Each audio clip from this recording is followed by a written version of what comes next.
اس نے اپنی آواز گلوگیر ہونے سے روک لینا چاہی۔ اگر سامنے وہ شخص ہو تو کیا اس کو اختیار تھا؟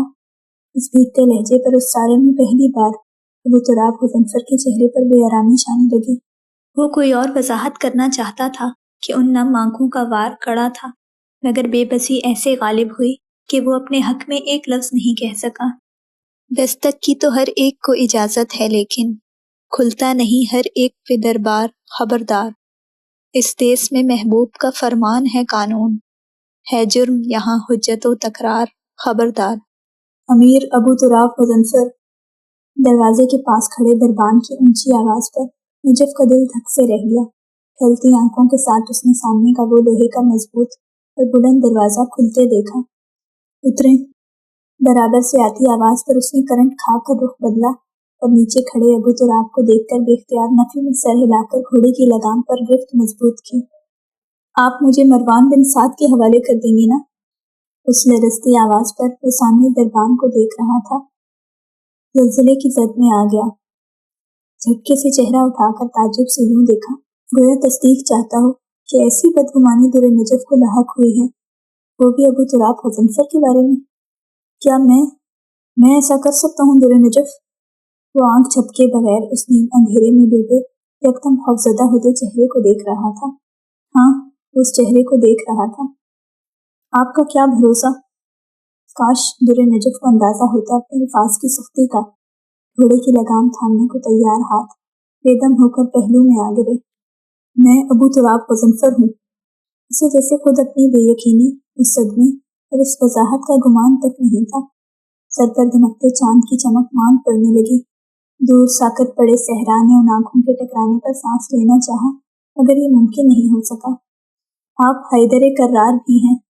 اس کی دوسری شناخت کا حوالہ ایسا تھا کہ ابو تراب غضنفر کی پلکوں میں لرزش اتر آئی۔ سماعت کو پھر سے محبت آشکار کرتے لہجے نے چھوا، اور پھر در نجف نے گھٹتے دل سے ان سے آنکھوں کو تیزی سے جھکتے دیکھا۔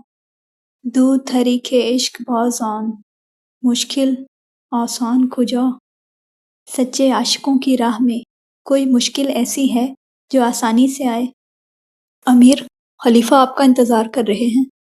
عقب سے آتی پکار پر چہرہ جھکائے کھڑے امیر نے جبے پر موجود چمڑے کی بیلٹ سے بازو جتنی لمبائی والا خنجر نکالا اور آہستگی سے چہرہ اٹھا کر ان جھکی آنکھوں اس چہرے کو دیکھا۔ جس لمحے لگے کہ میں آپ کو مروان بن سعد کے حوالے کرنے لگا ہوں، یہ خنجر آپ میرے دل میں گھونپ سکتی ہیں۔ اس انوکھی بات پر سنہری آنکھوں کو پھیلتے دیکھنا کوئی کیسا دل کھینچ لینے والا تجربہ تھا، کاش بتایا جا سکے۔ تبھی وہ پھر سے چہرہ جھکائے چند قدم پیچھے ہوا۔ تلوار بردار دربانوں نے حیرت سے اس عجیب حلیے والی عورت کو چند پل کی سوچ و بچار کے بعد گھوڑے سے نیچے اترتے دیکھا۔ نجف نے وہ 2 قدموں کا فاصلہ پھر سے سمیٹ لیا۔ میں یہ آپ کے دل میں گھونپ دوں گی۔ چند پل کی خاموشی میں اس مرد کو دیکھی گئی جس کے کئی روپ تھے، اور پھر اس کو مدھم لہجے میں خبردار کیا، للکار دیا۔ جھکی سیاہ آنکھوں کی بجھتی جوت بھڑک کر روشن ہوئی، اور پھر اس نے دونوں ہتھیلیوں پر رکھے چمڑے کے دستے میں لپٹے خنجر کو اس کے سامنے پیش کر دیا۔ آپ کو اجازت ہے؟ نرم لہجہ مہربانی لیے ہوئے تھا۔ تبھی نجف کے چہرے کی رنگت گلابی ہوئی، دل کی دھڑکن سکڑ کر پھیلی۔ یہ وہی حیدر کرار اور ابو تراب غضنفر تو تھا جو اس کے سامنے بے اعتنائی کی حد کر دیتا تھا، مگر پھر بھی موم کی طرح نرم رہتا تھا۔ ایک نرم بول نے کیسے در نجف کے دل کو پر امید کر دیا۔ کیا کوئی اس کا اندازہ لگا سکتا ہے؟ چمکتی آنکھوں والی لڑکی نے ایک ناز سے وہ خنجر اپنے ہاتھ میں لے لیا۔ جھکے چہرے والا ابو تراب غضنفر پیچھے ہو گیا، اور اس بار اس کے یوں پیچھے ہو جانے نے نجف کے دل کو اداس نہیں کیا۔ وہ عورت تھی، محبت سے گوندھی گئی عورت، احترام پر مائل ہو جانے والی عورت۔ خاموش چہرہ اٹھاتے چلتے ابو تراب کے فرشتوں کو بھی خبر نہیں تھی کہ جس کے کندھوں پر سوار ہیں اس شخص کی ساری بے اعتنائی پھر سے کوئی بھلا بیٹھا ہے۔ نجف نے ایک ہلکی سی نظر راہداری میں اپنے برابر چلتے شخص پر ڈالی جو سیاہ امامے میں اتنا دل کو پیارا لگا۔ اس نے نظر لگ جانے کی ڈر سے نظریں پھیر لیں، چہرہ جھکا کر ہاتھ میں تھامے خنجر پر گرفت مضبوط کی، چہرہ اٹھایا اور جانتی نہیں تھی کہ ابھی تو حیرت قدے میں داخل بھی نہیں ہوئی، ابھی تو شروعات ہونی تھی۔ خیشت در خیشت ایک آزار میں رکھا ہوا ہے، اس نے دل میں نہیں دیوار میں رکھا ہوا ہے۔ اے محبت کی نموداری پہ خوش ہوتے دل، عرصہ ہجر بھی آثار میں رکھا ہوا ہے، ہر گھڑی گریا عزاداری، دعائیں ماتم، وقت نے شام کے بازار میں رکھا ہوا ہے۔ کیا انادار زباں کھول کے شرمندہ ہو، آئینہ دستے طلبگار میں رکھا ہوا ہے۔ دیکھ میثاق محبت سے مکرنے والے، تجھے اب تک دل سرشار میں رکھا ہوا ہے۔ عورت، خواب، سماوات، زمانے، حیرت، یعنی کیا کیا تیرے اسرار میں رکھا ہوا ہے۔ ہم ہیں موجود و میسر سے تہی پہلو لوگ، غیر موجود کو درکار میں رکھا ہوا ہے۔ اے غنیم، اس کو بسر کرنے کی تیاری کر، عرصہ زخم جو تلوار میں رکھا ہوا ہے۔ اتنی توفیق میسر ہے سو میں نے احمد، عشق کو عالم انکار میں رکھا ہوا ہے۔ راہداری میں مؤدب کھڑے دربان اس کی نگاہوں میں نہیں آئے، یہ نگاہوں کا مرکز کچھ اور تھا۔ ابو تراب اس کے برابر سے نکل کر بڑے سے دروازے سے اندر داخل ہوا تو نگاہوں کا مرکز بھی تبدیل ہو گیا۔ اس کے پیچھے ہی نجف بھی داخل ہوئی اور اس بڑے سے ہال میں داخل ہوتے ہی ششتر رہ گئی۔ سامنے آخری دیوار کے ساتھ بڑا اور شاہانہ تخت تھا جس پر مروان بن سعد بیٹھا تھا۔ سفید اور جامنی رنگ کا بھڑکیلا سا جبہ اور سر پر مختلف سا امامہ پہنے، جو امامہ کم اور دیکھنے والے کو تاج زیادہ لگے۔ اس کے تخت کے ارد گرد لاتعداد لکڑی کے میز اور بیٹھنے کے سٹول تھے جن پر فی الحال کوئی نہیں بیٹھا تھا، مگر نجف یقین سے کہہ سکتی ہے کہ دن کے اوقات میں یہ ہال امامی اور جبے والے درباروں سے بھرا رہتا ہوگا۔ تو اب بتاؤ مجھے امیر ابو تراب بن غضنفر، یہ عورت کون ہے؟ اس کو یوں آنکھیں پھاڑے ادھر ادھر دیکھتے پا کر اس نے ناگواری سے کہا۔ ابو تراب قبل اس کے آگے بڑھ کر تعظیم سے سلام کرتا، بازو سے پیچھے کو کھینچے جانے پر تحیر سے چہرہ پھیرا۔ در نجف نے اس کے جبے کی کھلی آستین پکڑ لی تھی اور ایسی سختی سے کہ اس کا ہاتھ برف کی طرح سفید ہو رہا تھا۔ کسی عجیب کیفیت کے تحت ابو تراب کی نگاہ بازو سے ہوتی ہوئی اوپر کو اٹھی اور اس چہرے ان آنکھوں میں چھائے خوف اور ڈر کو دیکھ کر ساکن رہ گیا۔ خاموشی پر مروان بن سعد اپنے اونچے تخت سے اٹھ کر 4 سیڑھیاں قدم قدم اترنے لگا اور نجف بے اختیار ابو تراب کی آستین یوں ہی تھامے اس کی مضبوط پشت کے پیچھے ہو گئی۔ یہ بالکل غیر ارادی حرکت تھی، جو خوف دوپہر میں دامن گیر نہیں ہوا تھا حواس میں سب سے پہلے آ کر اپنی لپیٹ میں لینے لگا۔ شاہی سپاہی کو اٹھا کر پٹختے ہوئے خوف نہیں آیا؟ ان کے روبرو آتے ہوئے اس کا لہجہ اتنا کاٹدار تھا کہ نجف کے ہاتھ پیر ٹھنڈے پڑنے لگے۔ یہ یہاں کے اصولوں سے ناواقف ہیں خلیفہ، آئندہ ایسی بدمزگی نہیں ہوگی۔ اس نرم لہجے میں ایسی سختی تھی جو نجف نے آج سے پہلے کبھی نہیں سنی۔ یہ عورت کیا لگتی ہے تمہاری؟ صاف ظاہر تھا کہ مروان بن سعد کو اس عورت کا یوں ابو تراب کے پیچھے چھپ جانا ایک آنکھ نہیں بھایا۔ میری ذمہ داری ہیں۔ ابو تراب کے 2 ٹوک جواب پر جہاں مروان بن سعد کی پیشانی پر شکن در آئی، وہیں در نجف کا دل اپنی رفتار بھول گیا۔ اسے شاہی دربار کی تمیز سکھاؤ ابو تراب۔ مروان بن سعد کو تحمل سے مگر تنبیہ کرنی پڑی، اور جس طرح مقابل کی سیاہ آنکھوں میں سرد مہری گھلی، مروان بن سعد کے تن بدن میں آگ لگ گئی۔ تمیز تب سکھائی جائے جب دوبارہ شاہی دربار میں قدم رکھنا ہو، جبکہ یہ پہلی اور آخری بار ہے خلیفہ۔ اس کے سخت انداز پر نجف کا ٹھٹک جانا بنتا تھا۔ خوفزدہ دل کو ڈھارس ملنے لگی، یعنی وہ تعظیم جو بھرے مجمع میں دکھائی وہ لوگوں کی بھلائی کے لیے تھی، اور اصل میں ابو تراب غضنفر کو بھی مروان بن سعد سے بیر ہے۔ وہ اب بھی اس کے سامنے ڈٹ کر سختی سے کھڑا تھا۔ یہ میری مہمان اور میری ذمہ داری ہیں، میں ان کے ساتھ دوبارہ وہ سلوک ہوتے نہیں دیکھنا چاہتا۔ مروان بن سعد سرخ آنکھوں کے ساتھ پلٹا، سیڑھیاں طے کرتے ہوئے واپس اپنے تخت پر براجمان ہو گیا۔ اس کل کے لڑکے کو وہ کچھ نہیں کہہ سکتا تھا۔ اس کل کے لڑکے کا راج پورے فارس میں بسنے والے لوگوں کے دلوں پر تھا۔ اور امیر ابو تراب غضنفر کس سلوک کی بات کر رہے ہیں؟ کوئی کاٹ سی اس کے لہجے میں محسوس کرتے ہی نجف کی ابو تراب کی آستین پر گرفت مضبوط ہوئی، مگر وہ یوں ہی اس کے عقب میں چہرہ جھکائے کھڑی رہی۔ آپ جانتے ہیں میں کس سلوک کی بات کر رہا ہوں خلیفہ؟ ابو تراب نے ان سرخ ہوتی آنکھوں میں بے خوفی سے دیکھتے ہوئے اپنی بات دہرائی، اور خلیفہ مروان بن سعد کہکا لگا کر ہنس دیا۔ کشادہ ہال میں اس کے کہکے نے عجیب سی گونج پیدا کر دی تھی۔ تمہارا یہی نڈر انداز ہمیں پسند ہے ابو تراب ابن غضنفر، بالکل اپنے باپ کی طرح۔ تم جانتے بھی ہو کہ عباسی خلیفہ کے سامنے کھڑے ہو، مگر تم اپنے بیان میں رد و بدل نہیں کرتے۔ مروان بن سعد محظوظ ہو کر کہہ رہا تھا، مگر ابو تراب کی سنجیدگی میں کوئی کمی نہیں آئی۔ ہمیں اجازت؟ اپنی تعریف کو نظر انداز کیے اس نے ایک بار پھر مروان کو جلتے شعلوں میں دھکیل دیا، مگر زوال پذیر ہوتی خلافت کا خلیفہ ہونا تحقیر آمیز بات تھی۔ اجازت ہے، لیکن ہم اس عورت سے پھر ملنا چاہیں گے جس نے اپنی بہادری سے ہمیں متاثر کیا ہے۔ مروان کے معنی خیز لہجے میں کچھ ایسا تھا کہ ابو تراب نے بغور اس کی خباثت بھری مسکراہٹ کو دیکھا، سختی سے جبڑے بھینچ کے خاموشی سے پلٹا۔ مروان نے چہرہ اونچا کر کے اس عورت کو ایک نظر دیکھنا چاہا، مگر ابو تراب نے نجف کو ہاتھ سے چلنے کا اشارہ کیا اور خود اس کے پیچھے چلتے ہوئے ہال سے باہر نکل آیا۔ دروازہ بند ہونے کی آواز پر نجف کے قدم بے جان ہوئے اور قریبی دیوار کا سہارا لے کر وہ جس طرح بے دم ہو کر بیٹھتی چلی گئی، لمحے بھر کو ابو تراب دنگ رہ گیا۔ آپ ٹھیک ہیں؟ اس طراب لہجے میں ہی نہیں، پورے ابو تراب کا غضنفر میں اتر آیا، جس سے یکسر انجان نجف نے نفی میں سر ہلا کر چہرہ اٹھایا اور شمع کی روشنی میں سفید پڑتا چہرہ ابو تراب کے دل کو حیرت زدہ کر گیا۔ ایسی عورت اس نے پہلی بار دیکھی تھی جو بیک وقت اتنی بہادر اور خوفزدہ لگے۔ وہ یوں ہی چہرہ جھکائے اس کے ہاتھوں کو دیکھے گیا جس میں اسی کا دیا گیا خنجر نجف نے سختی سے جکڑ رکھا تھا۔ کہہ دیں یہ میرے تخیل کی کارستانی ہے، سب جھوٹ ہے۔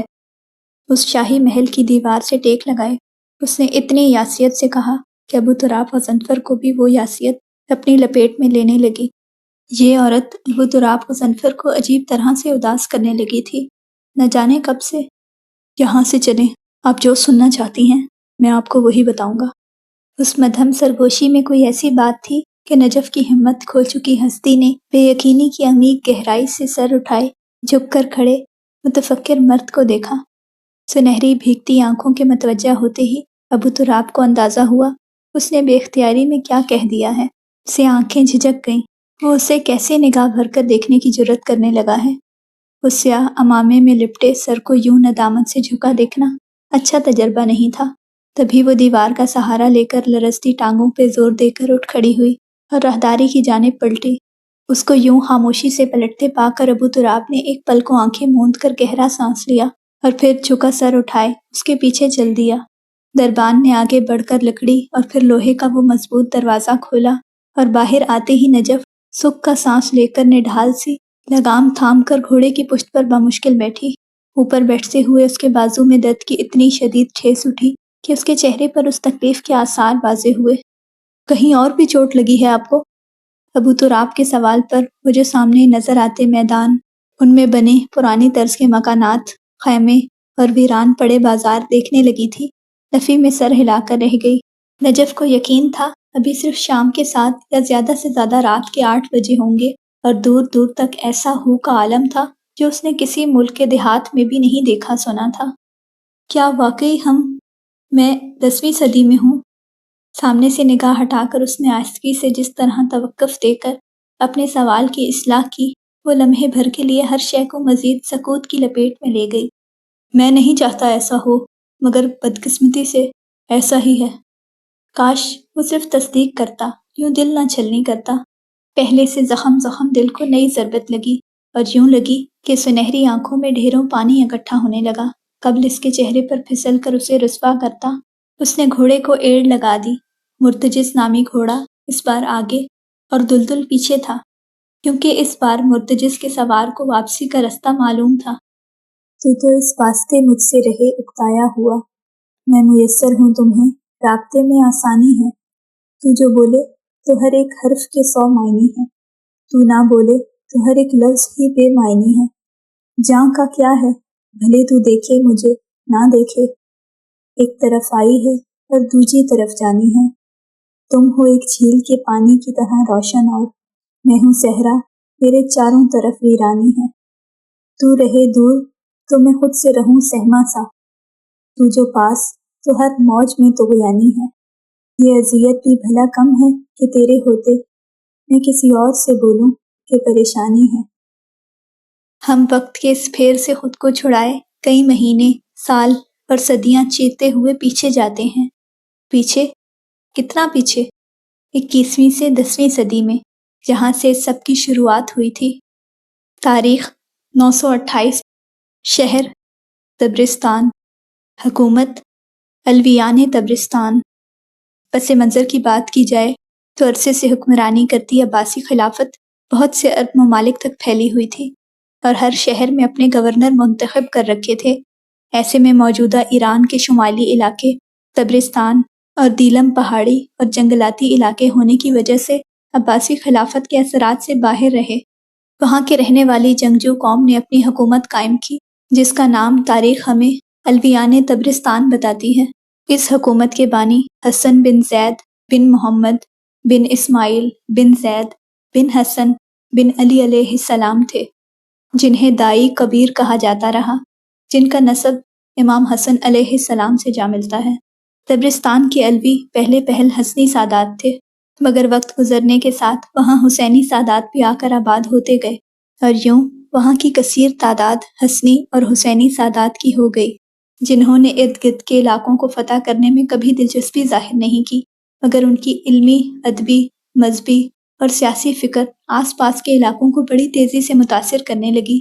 ایسے میں عباسی خلافت نے علویوں کے خاتمے کے لیے فوجی لشکر روانہ کیے اور یوں 928 میں سامانی فوج نے لشکری زور سے تبرستان فتح کر لیا، مگر علوی حکومت کا اثر قائم و دائم رہا۔ تاریخ 932 کے بعد شہر شیراز فارس، سلطنت بوہی سلطنت کا آغاز علوی اثرات سے ہوا، مگر بوہی سلطنت کی بنیاد رکھنے والے زیدی سید ہیں، جنہوں نے شیراز، ری، اصفہان پر حکومت کی اور عباسیوں کے زوال پذیر ہوتے ہی بغداد کو فتح کر لیا۔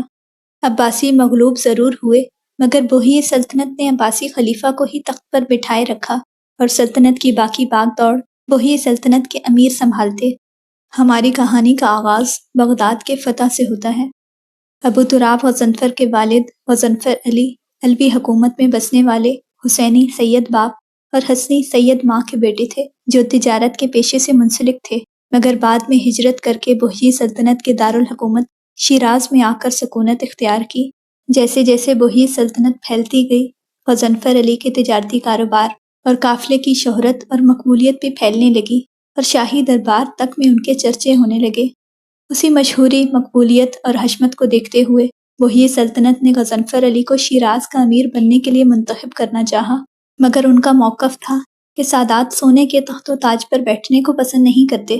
فکر ہمارا ورثہ ہے، ہمارے خون میں ظلم و جبر کے خلاف آواز اٹھانا ہے، جنگیں بھی کرنا ہے، مگر سونے کا تخت و تاج اور شاہانہ زندگی بادشاہوں کو مبارک۔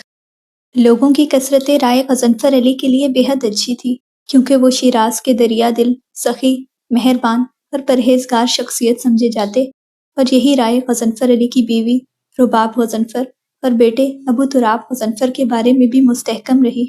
بہت کم والدین ہوتے ہیں جن کی اولاد ان کی نیک نیتی کو بھی وراثت میں لیتی ہے، اور غضنفر علی انہی والدین میں سے تھے۔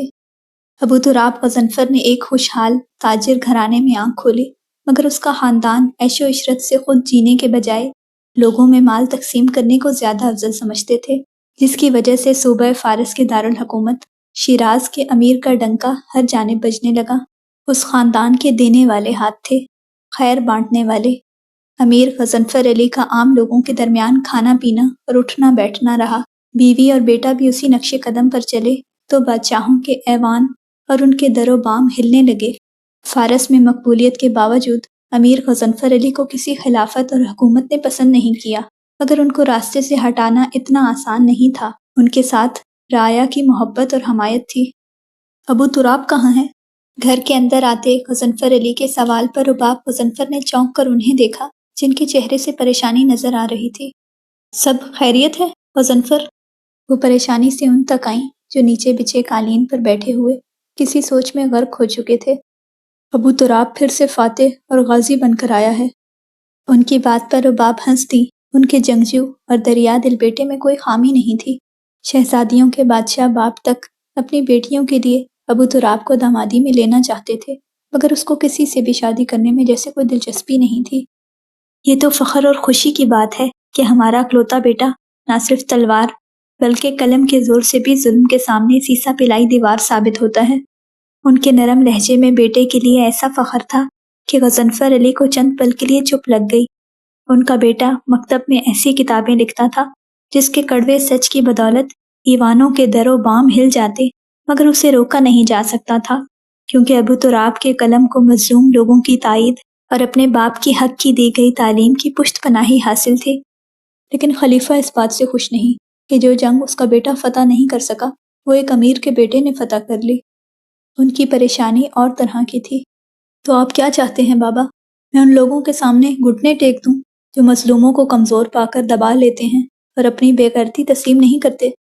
لکڑی کے دروازے سے اندر داخل ہوتے بیٹے کی بات پر دونوں میاں بیوی نے اس کو دیکھا جو ابھی ہی جنگ سے واپس آیا تھا، سر پر سبز امامہ باندھے، سینے پر لوہے کی ذرہ، نیام میں تلوار اور چہرہ تر و تازہ۔ وہ ہر جنگ اور تجارتی سفر سے واپسی پر باہر سے ہی تازہ دم ہو کر آتا تھا تاکہ سفر کی تھکان، چہرے کی گرد اس کے والدین دیکھ کر پریشان نہ ہو۔ تم جانتے ہو میں ایسا نہیں کہہ سکتا۔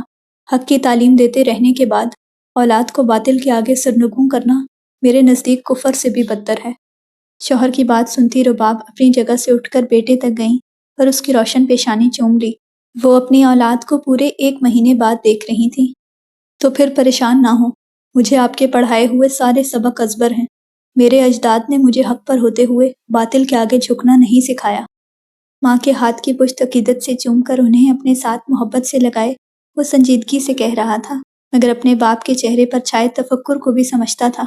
عمرہ شیراز کے امیر اور اس کے بیٹے کی بڑھتی مقبولیت سے عدم تحفظ کا شکار تھے۔ یاد ہے نا آپ نے کہا تھا کہ اجداد اگر غلط راہ پر ہوں تب ان کی تقلید نہیں کرنی چاہیے، ان سے فیض نہیں لینا چاہیے۔ لیکن میرے اجداد خدا پرست ہیں، حق کے رکھوالے ہیں، تو میں اپنے جد امام حسن و حسین علیہ السلام کی طرح یزیدیت کی کبھی بیعت نہیں کروں گا بابا۔ اس کے لہجے کے عزم میں امیر غضنفر علی کے چہرے سے ساری پریشانی اتار کر پھینک دی۔ وہ سب بھولے اٹھ کھڑے ہوئے اور پھر اپنے دونوں بازو اس کے لیے واہ کر دیے۔ ابو تراب کے کھینچے تاثرات میں تبدیلی آئی اور چہرے پر ڈھیروں نرمی لیے اپنے مہربان و خدا ترس باپ کے کھلے بازوؤں میں سما گیا۔ میرے حیدر، مجھے تم پر فخر ہے۔ رباب غضنفر نے بھی آگے بڑھ کر اس کا مضبوط شانہ تھپتھپایا۔ میرا فاتح اور غازی بیٹا 30 سال کا ہو گیا ہے، اور کتنا انتظار کرواؤ گے بیٹا؟ میں تو کہتی ہوں اب میرے حیدر کی دلہن آ جانی چاہیے۔ مجھے ماں اور باپ کی محبت میں مسرور تھا، اس بات پر کرنٹ کھا کر باپ اور ماں کے حصار سے نکلا۔ آپ کو میری آزادی پسند نہیں؟ اس کی مصنوعی خفگی اور ہمیشہ والے جملے پر رباب غضنفر نے بیٹے کو گھورا جو شادی کے موضوع سے اڑیل گھوڑے کی طرح رسی تڑوا کر بھاگتا تھا۔ 30 کے ہو گئے ہو، اور کتنے آزاد سال چاہیے؟ جانتے ہو نا یہاں 20 سے بھی کم میں لوگ گھر بسا لیتے ہیں، اور ایک ہمارا بیٹا ہے جو پروں پر پانی نہیں پڑنے دیتا۔ لوگ باتیں بناتے ہیں حیدر۔ آج پہلی بار اس کی شادی کو لے کر رباب غضنفر سنجیدہ اور ناراض لگ رہی تھی، تبھی اس نے کچھ نہیں کہا۔ اس کی خاموشی پر دونوں میاں بیوی نے ایک دوسرے کو دیکھا، اور غضنفر علی کی خاموش تسلی پر رباب غضنفر کو اندازہ ہوا کہ ان کا لہجہ سخت ہو گیا تھا۔ تم آزادی کی فکر نہ کرو، ایسی دلہن ہوگی میرے بیٹے کی جو تمہیں زمانوں کی سیر کروائے۔ اب بس شادی کروا کر تمہیں تجارتی قافلے یا جنگ میں جانے دوں گی؟ رباب جانتی تھی اپنے بیٹے کی فطرت کو، تبھی حتمی لہجے میں بولی۔ وہ مصروفیات کا مزید بہانہ نہیں بنا سکتا تھا۔ پھر تو آپ کو ایسی دلہن اس زمانے میں نہیں ملنے والی۔ ابو تراب نے ان کی آخری صاف بات مذاق میں اڑا دی، جبکہ غضنفر علی مسلسل مسکراتے ہوئے بیوی اور بیٹے کو دیکھ رہے تھے۔ یہ شادی کا موضوع کتنے سالوں سے چل رہا تھا، مگر جیت آخر میں لاڈلے اکلوتے بیٹے ابو تراب غضنفر کی ہی ہوتی تھی۔ تبھی غضنفر علی کی تمام فکریں ان دو چہروں کو دیکھتے ہی ثانوی ہونے لگیں۔ بے شک اس زمانے کی نہ ہو، مگر کہیں نہ کہیں تو ہوگی۔ رباب غضنفر کی مسکراہٹ دیکھنے سے تعلق رکھتی تھی، جیسے اس بار تو فیصلہ ہو کر رہے گا۔ ان کے لہجے کے یقین پر دونوں باپ بیٹے نے چونک کر مشکوک نظروں سے دیکھا۔ کوئی دیکھ تو نہیں رکھی؟ غضنفر علی کے سوال پر ابو تراب پریشانی سے ان کی جانب بڑھا، جو مسلسل مسکرائے جا رہی تھی۔ نہیں، اپنی دلہن کو ڈھونڈنا تو حیدر کا کام ہے، چاہے اسے کتنے ہی زمانوں کا سفر کیوں نہ طے کرنا پڑے۔ ان کی عجیب سی بات پر جہاں غضنفر علی الجھے، وہیں ابو تراب کے اٹھے شانے ڈھیلے ہوئے۔ شکر ہے، ابھی بہت وقت ہے، مسکرا کر کہتے ہوئے اس نے نیام سمیت تلوار اتار کے جھک کر لکڑی کی میز پر رکھی۔ کیسی عورت کو چاہے گا میرا بیٹا؟ رباب غضنفر کے اگلے سوال پر تلوار رکھتا ہاتھ ساکن ہوا۔ چہرہ اٹھا کر اس نے ماں باپ کے جوش سے چمکتے پراشتیاق چہروں کو دیکھا اور گہرا سانس لے کر سیدھا ہوا۔ لمحے بھر کو کچھ سوچا،